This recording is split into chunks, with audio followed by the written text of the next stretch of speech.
চারদিকে জলরাশি, মাঝে বিচ্ছিন্ন একটি দ্বীপ। এই দ্বীপে মাত্র একটি বাড়িসহ নয়নাভিরাম কিছু দৃশ্য সাড়া ফেলেছে বিশ্বজুড়ে। সামাজিক যোগাযোগ মাধ্যমেও ভাইরাল হয়েছে বিষয়টি নিয়ে।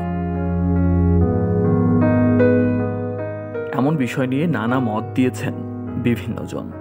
কেউ বলছেন পৃথিবীতে এমন কোনো জায়গা বাস্তবে নেই, এটা শিল্পীর কল্পনা, ফটোশপে তৈরি। কেউ বলছেন আইসল্যান্ডে এমন জায়গার অস্তিত্ব রয়েছে। ছোট্ট এই দ্বীপের একমাত্র বাড়িটিকে এখন বিশ্বের নিঃসঙ্গতম বাড়ির তকমা দেওয়া হয়েছে। কিন্তু সত্যটা কি? বন্ধুরা, চলুন এর সত্যতা জেনে আসি। আজকের এই ভিডিওর মাধ্যমে এই নিঃসঙ্গতম বাড়ি ও দ্বীপটি সম্পর্কে বিস্তারিত জানাবো আপনাদের।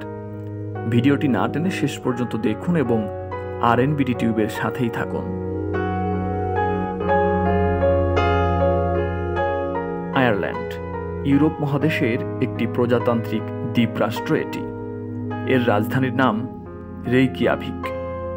আইসল্যান্ডের উত্তর প্রান্ত সুমেরু বৃত্তকে স্পর্শ করেছে।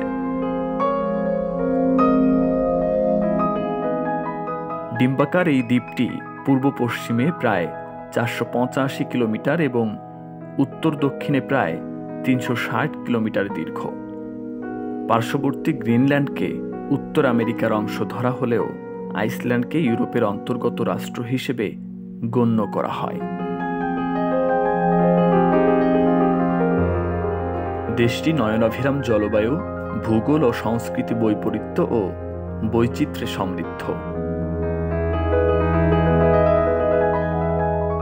বন্ধুরা, এই আইসল্যান্ডের দক্ষিণে এক বিচ্ছিন্ন এলাকায় একটি দ্বীপ রয়েছে যার নাম এলিডে। মূলত দ্বীপের একটি বাড়ি বিশ্বজুড়ে সাড়া ফেলেছে। আইসল্যান্ডের দক্ষিণে 15 থেকে 18টি এমন ছোট ছোট দ্বীপ রয়েছে। এটি তারই একটি। বর্তমানে এই দ্বীপটি জনমানব শূন্য। একসময় এখানে 5টি পরিবার বাস করত। শেষ পরিবারটি 1930 সালে এই দ্বীপ ছেড়ে চলে যায়। বিচ্ছিন্ন এই দ্বীপে অবস্থিত একমাত্র বাড়িটি নিয়ে রয়েছে নানা গল্পগুজব। এগুলোর একটি হলো কোনো এক কোটিপতি এই বিচ্ছিন্ন দ্বীপে বাড়িটি তৈরি করেছিলেন এজন্য যে যদি কোনোদিন কোনো পক্ষের আক্রমণ শুরু হয় তবে তিনি সেখানে আত্মগোপন করবেন। এই তথ্য প্রকাশ করেছে যুক্তরাজ্যের একটি পত্রিকা। অন্য অনেকের ধারণা আইসল্যান্ডের জনপ্রিয় গায়িকা বিয়োর্ক এই বাড়িটি নির্মাণ করেছেন। কেউ কেউ আবার বলেন ধর্মীয় সাধনার জন্য নির্জন এই দ্বীপে বাড়িটি তৈরি করা হয়েছে। আইসল্যান্ডের এলিডে দ্বীপের এই বাড়িটি নিয়ে নানা মতবাদ থাকলেও বাস্তবে এই বাড়ির মালিক এলিডে হান্টিং অ্যাসোসিয়েশন। বাড়িটি আজ থেকে প্রায় 70 বছর আগে 1950 সালে তৈরি করা হয়।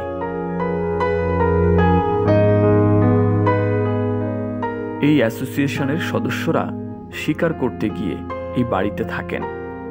এই শিকারীরা সমুদ্রে দীর্ঘ সঞ্চুযুক্ত এক ধরনের পাখি পাফিন শিকার করতে যান, আর সে সময় তারা এই বাড়িটিতে অবস্থান করেন।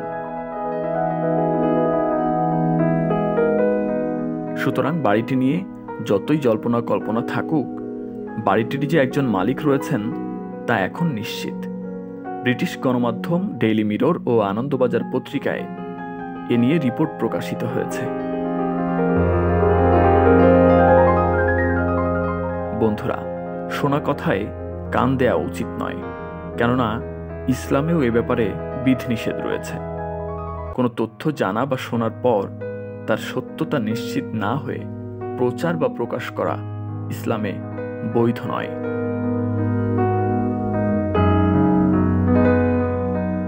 বন্ধুরা, আজ এ পর্যন্ত। সামনে নতুন কোনো তথ্য ও নতুন কোনো ভিডিও থাকছে আপনাদের জন্য। সে পর্যন্ত সাবস্ক্রাইব করে সাথে থাকুন, আর ভিডিওটি কেমন লাগলো সেটি কমেন্টসের মাধ্যমে জানাতে ভুলবেন না।